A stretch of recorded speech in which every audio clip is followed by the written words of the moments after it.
States relating to the overturning of the Chevron doctrine.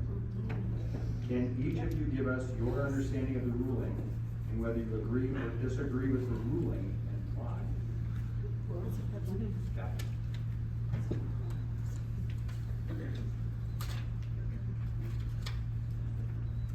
Well, my understanding of the ruling is that the Supreme Court sought to strip away from agencies that were enacting rules to govern the industry and interpreting those rules and had authority to interpret some of the laws, the authority to do that. And the fear, I think, as a result of that decision is that the agency's power to protect consumers against the very entities that they're supposed to be governing and protecting the consumers against is going to be almost eliminated. It doesn't matter whether I agree with the decision or don't, because when I first became an attorney and every time I've been elected as district court judge, I take an oath. And the oath I take is to uphold the Montana Constitution and the United States Constitution and the laws. And so when the United States Supreme Court speaks, I have to honor the oath that I have taken, and I have to follow that decision. The law is, and I said this many times before, it kind of reminds me of these chandeliers. It's like a prison. There are so many angles to the law, and that's what makes the job that I've been privileged to have as an attorney and then as a judge such a beautiful job, because it's never boring.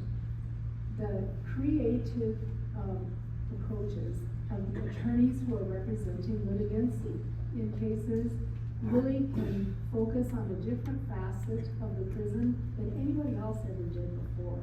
And so, even though the Supreme Court has spoken in the Chevron case, it's very likely that when new litigation comes up and that case touches upon an issue that's being argued, that some creative person is going to be able to find a way maybe to distinguish it and say it's not applicable in this instance, or the reverse. But it's impossible for me to, I don't take a position on whether I agree with it or disagree with it.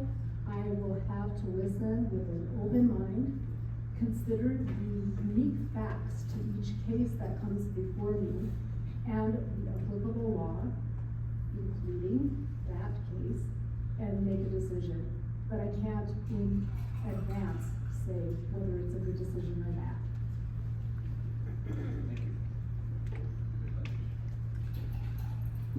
As a citizen, and I speak as a citizen, not as your future Chief Justice, not as a past federal judge, that decision is going to impact all of us in more ways than we understand.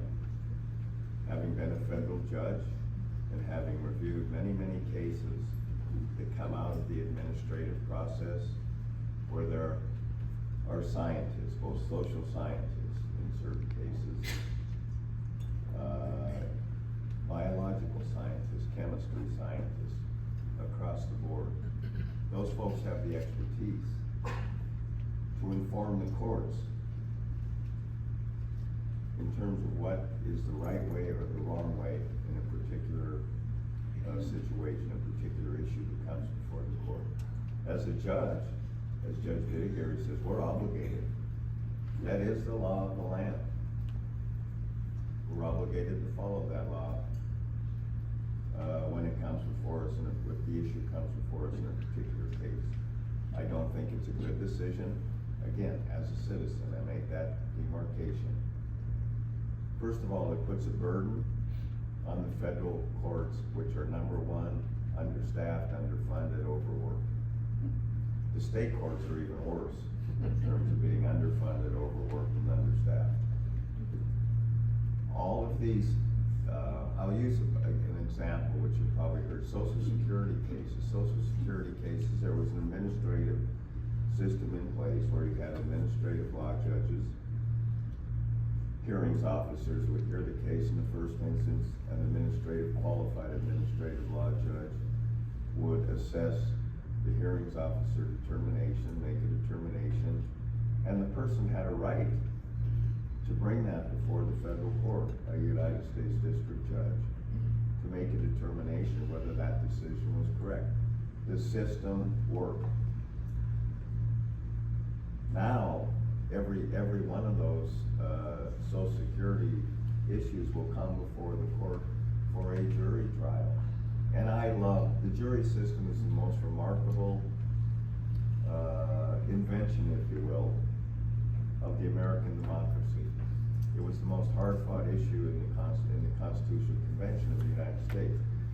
But it's not necessarily the best in certain areas for people seeking a prompt decision so they can get on with their life.